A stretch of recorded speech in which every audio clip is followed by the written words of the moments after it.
7 days anti rabies protocol. अगर आज के बाद किसी कुत्ते ने काटा, मान लो पागल कुत्ता ही ने काट लिया, तो अब इसके अभी आप लोग बाहर जाएंगे और बाहर भी मैं 2-4 कुत्ते को घूमते हुए देख ही रहा था अभी, उनमें से कोई अगर काट ले तो क्या करेंगे आप? अभी स्टेप बाय स्टेप सबूतों के साथ, जिससे आपका बचाव और अच्छी तरह से हो जाएगा। सबसे पहले जो सबसे इंपॉर्टेंट बात है, immediately washing the wound with the water. फटाफट जितनी जल्दी उसे पानी से धो अच्छी तरह से। पानी से जब धोते हैं तो वायरल लोड जो इन्फेक्शन वो अपने आप ही कम हो जाता है, वो धुल जाता है। बड़ी सिंपल सी लॉजिक है और ये सारा आज से 4000 साल पहले भी लिखा गया था और जिसे मॉडर्न साइंस बोलते हैं उसमें भी लिखा गया है। फिर डेली वॉश बाय नीम डिकॉक्शन। नीम डिकॉक्शन क्या है? नीम के पत्ते का रस भी नहीं, नीम के पत्ते को लिया, उसको आपने पानी में उबाला, उबालने के बाद उसका डिकॉक्शन बनेगा। आप एक बार इसको ले आए ताकि आपको एक बार समझा दें, क्योंकि जब हम डर जाते हैं ना तो हमारी होश उड़ जाते हैं फिर, इसलिए उसको अच्छे से देखिए, इसको समझिए। और उसके बाद अगर वो ज़्यादा खून वगैरह निकल रहा है तो नीम का लेप and paste application on the wound, वो सब लगाया जाएगा। तो इसको यहाँ पे रख दो, फटाफट लेके आओ, यहाँ रख दो, ठीक है। तो मान लेते हैं स्टेप 1, इमेजिन कीजिए आपके कुत्ते ने पैर में काट लिया। पहला स्टेप क्या करेंगे? वॉश कर दिया। अब अगला स्टेप क्या करेंगे? नीम डिकॉक्शन, थोड़ा आप बता दो। नीम डिकॉक्शन के लिए हमें 2 चीज़ों की ज़रूरत है, एक तो पानी करीबन 2 लीटर और नीम के पत्ते। नीम के पत्तों की जो क्वांटिटी है वो करीबन 30 से 40 ग्राम है। तो आप देख सकते हैं 30 से 40 ग्राम करीबन इतनी क्वांटिटी होती है।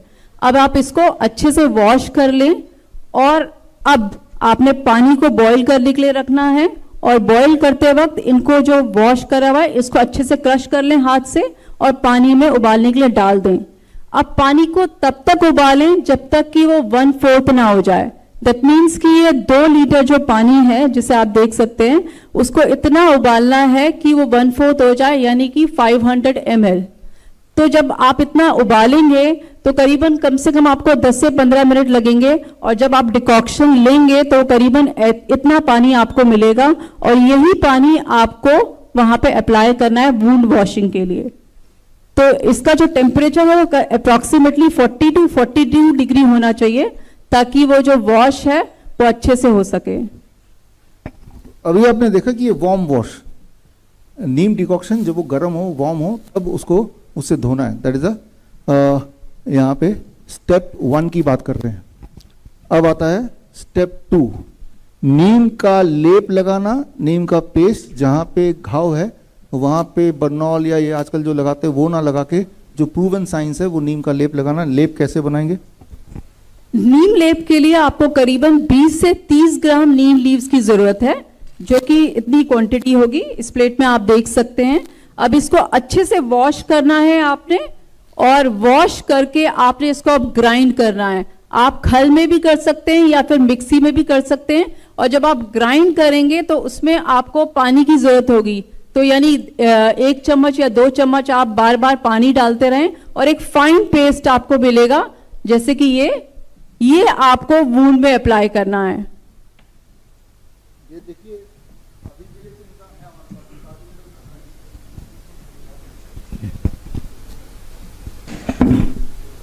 ये तो हो गया हमारा स्टेप 2, क्लियर हो गया ना ये। और ये रोज करना है, 7 दिन का प्रोटोकॉल है, ठीक है ना। Step 3, heat treatment. ये बहुत इंपॉर्टेंट, इंटरेस्टिंग, बहुत पावरफुल है कि स्टीम सोना बाथ, स्टीम बाथ बोलते हैं, सोना बाथ बोलते हैं। 40 to 50 डिग्री सेल्सियस जितना आप कर पाएं, 10-10 मिनट दिन में 3 बार। एक बात मैं बता दूं, ये सारा कुछ मेरी खोज नहीं है, मेरा ये उपलब्धि नहीं है, ये पहले से ही दर्ज है, वो मैं एविडेंस से दिखाऊंगा। मैं सिर्फ ये है उपलब्धि कि मैं आपको बता रहा हूँ, राइट। तो 40 से 50 डिग्री सेल्सियस का steam bath for 3 times a day for 7 days। पहला दिन का पहला बात बहुत इंपॉर्टेंट है। लिटरेचर में लिखा है कि पहला बात से ही सारा वो वायरस खत्म खेल, लेकिन आगे ये भी लिखा है कि 7 दिन कर ही लो, to be on a safer side, है ना। तो अब चौथा स्टेप क्या है कि ओरल मेडिसिन। उस 7 दिन में ओरल मेडिसिन कैसे लेना है? एक तो नीम लीफ, नीम के पत्ते, नीम के पत्ते का पाउडर ले सकते हैं, हमारे जो सर्टिफाइड नीम थेरेपी प्रैक्टिशनर उन सबको ये बात समझ आ रही होगी, आपने तो ये कोर्स में पढ़ा ही है। नीम के पत्ते का पाउडर 1 ग्राम पत्ते का powder for every 10 kg body weight. 40 kg का आदमी तो कितना ग्राम? 4 ग्राम दिन में 3 बार अगले 7 दिन के लिए, ब्रेकफास्ट से पहले, लंच से पहले, डिनर से पहले, ठीक है ना। तो वार्म वाटर में घोल के पी लेना है, या आप ये भी कर सकते हैं कि भाई हर 10 kg पे एक पत्ता खा ही लीजिए।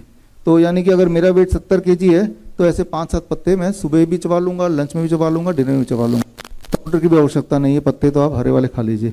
और साथ में जो सुश्रुत में लिखा है तिलकल्क, तिल की एक चटनी, उसकी विधि अभी आपको समझाते हैं। ये चटनी बना के आपको 7 दिन तक लेना है। तिलकल के लिए आप लोग को 4 चीजों की जरूरत है। सबसे पहले तिल, काले तिल, और तिल का तेल, और ये गुड़, और लास्ट इंग्रेडिएंट है अर्क, अर्क का दूध। अब इनकी क्वांटिटी को देख लेते हैं। ये हमने तिलक बना रखा है। तिल को थोड़ा सा रोस्ट करके और पानी के साथ पीस कर हमने ये एक तिल की चटनी बना ली है। अब इसमें हमें तिल का जो तेल है वो करीबन हम लोग डालेंगे 2 चम्मच 10 ml के करीब।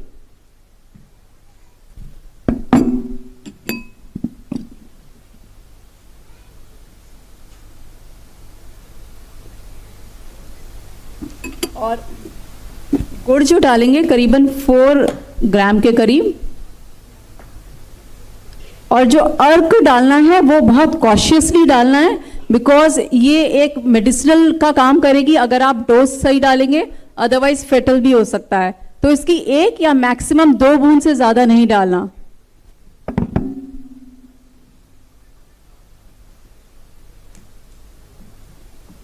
हम देख सकते हैं कि इसकी बूंद है, वो निकल रहा है करीबन 1 बूंद। 1 बूंद के करीब तो निकल ही गया है, एक और बूंद निकाले देते हैं। मैक्सिमम 2 बूंद से ज्यादा नहीं होना चाहिए। और अब इसको बहुत अच्छे से मिक्स करना है। ये बड़ा टेस्टी सा चटनी बन गया है। कोई ट्राई करना चाहेगा अभी? जरूरी नहीं कि कुत्ता काटे तभी खाना है इसको, ऐसे भी खा सकते हैं। ये बन गया। कौन कौन ट्राई करना चाहता है आप में से? है कोई? आइए आइए, लीजिए, ये लीजिए, बताइए सबको कैसा लग रहा है। और कोई ट्राई करना चाहता है? आइए आइए, चटनी जब बनी गई है, कैसा लगा ये बताया नहीं आपने? बहुत टेस्टी।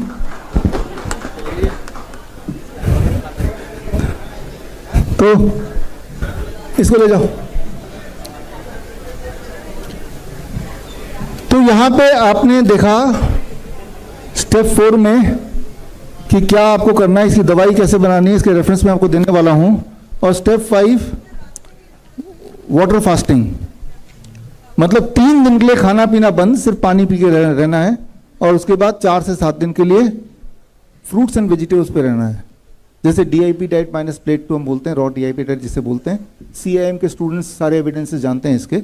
और ये है स्टेप 5, यानी कि ये 7 डेज का प्रोटोकॉल है। ये 7 डेज का प्रोटोकॉल अगर करेंगे तो ये इतिहास में देखा गया, वो एविडेंसेस भी हम शेयर करते हैं। वो एविडेंसेस, स्टेप 1 जो वॉशिंग है, राइट, धोना चाहिए इमीडिएटली। ये आप देखिए पहला पेपर जो है 1485 का है, और 1578 का पेपर है, 1834 का पेपर है, या और आखिरी पेपर 2020 का भी है। यानी कि एंशिएंट टाइम से लेके अभी तक कंसिस्टेंटली ये तो क्लियर है कि धोना इमीडिएटली चाहिए, राइट। तो पहला स्टेप तो ये आपके सामने है। और नीम के पानी से धोना चाहिए। उसका जो हमारे नीम थेरेपी के स्टूडेंट्स हैं उन सबको पता है कि आप मेरी किताब ग्रीन गोल्ड पढ़ेंगे तो उसमें हजारों आपको रेफरेंस मिल जाएंगे, तो आपको पता चल जाएगा जो आपने सीखा है। स्टेप 2 लोकल एप्लीकेशन, नीम का लेप बनाना है और लेप लगाना है जहाँ पे जख्म हुआ है। तो उसके रेफरेंसेस भी इस किताब के अंदर आप ढेर सारे देख सकते हैं। Step 3 heat treatment. Heat treatment यानी कि सोना बाथ 10 मिनट, दिन में कितनी बार? 3 बार। कितने दिन तक? 7 दिन तक, ठीक है ना। इसके रेफरेंसेस आपकी आंखों के सामने हैं। ये बात पहली बार 1866 में ये डिस्कवर की गई थी कि अगर कोई पेशेंट एडवांस स्टेज में भी है, जिसको पूरे पूरे सिम्टम आ भी गए हैं, तो भी ये हीट ट्रीटमेंट बड़ी तेजी से काम करता है। और इसमें आप ये टेक्स्ट मैंने एज इट इज वहां से उठाया है। A single vapour bath is sufficient to prevent hydrophobia by eliminating the virus. Nevertheless, for the sake of greater security, I caused 7 to be taken in as many days at a temperature of from 42 degree to 48 degree. ये हूबहू Indian medical gadget अक्टूबर 1866, Lancet में भी simultaneously उसी वक्त आया था। 1866 में ही Lancet में भी आया था। लैंसेट दुनिया का नंबर 1 जर्नल माना जाता है, और वो जर्नल के लंदन ऑब्जर्वर में भी सेम चीज़ आई हुई है। उसके आगे का हिस्सा आप देख रहे हैं। और इसे टर्किश बात बोलते हैं, कुछ लोग इसे वेपर बात बोलते हैं, कुछ लोग इसे स्टीम सोना बोलते हैं, राइट। तो इसके कई सारे नाम हैं सब सेम ही। ये ब्रिटिश मेडिकल जर्नल 1888 आप देख रहे हैं। और यही सारी चीज़ें हमारे सुश्रुत संहिता में लिखी है, चरक में लिखा है, हिपोक्रेटिक टेक्स्ट में है। तो ये सारे कंसिस्टेंटली सेम ही चीज़ बोल रहे हैं। किसी भी तरह का वायरस अटैक अगर हो, नॉट जस्ट रेबीज, अगर आप स्टीम बात कर लेते हैं अच्छी तरह से दिन में 3 बार, तो वायरस का इफेक्ट खत्म हो जाता है। That is what is the evidence, right. तो अब चौथा एविडेंस जो स्टेप है, ओरल मेडिकेशन, नीम लीव का सेवन और तिल का चटनी। तो ये जो एविडेंस है, उसके लिए ये सारे रिसर्च पेपर आप अपनी आंखों के सामने देख रहे हैं। और 5वां स्टेप कि water fasting for 3 days followed by that 4 से 7 दिन तक आपको vegetable and fruit and vegetable fasting, इसके भी एविडेंसेस आप यहाँ पे देख ही रहे हैं। तो अभी तक पिछले 4000 सालों के सारे एविडेंस को मिला के एक ऐसा ट्रीटमेंट जो सेफ हो और इफेक्टिव हो, वो हमें कुछ नुकसान ना पहुंचाए और हमारे ठीक होने के चांसेस बढ़ा दे, तो वो ये 7 days एंटी रेबीज प्रोटोकॉल आपकी आंखों के सामने है। अब इसको कंक्लूड करते हैं। अगर अब कुत्ता काटेगा तो क्या करना है? द बेस्ट तो है कि 7 days एंटी रेबीज प्रोटोकॉल कर ही लीजिए, और उससे कम इफेक्टिव सिर्फ धो तो लीजिए कम से कम, उससे भी कम इफेक्टिव कुछ मत कीजिए, लेकिन वैक्सीन मत लगाइए, राइट। कुछ नहीं करना भी बेटर है, कुछ नहीं करना भी इलाज है यहाँ पे, कि आप उसको छेड़ नहीं रहे हैं वैक्सीन लगा के, राइट। तो यानी कि vaccine is a modern superstition. बड़ी से बड़ी बीमारी का आसान से आसान इलाज घर बैठे ही हो सकता है। अधिक जानकारी के लिए कांटेक्ट करें नियरेस्ट डॉक्टर BRC clinic@home।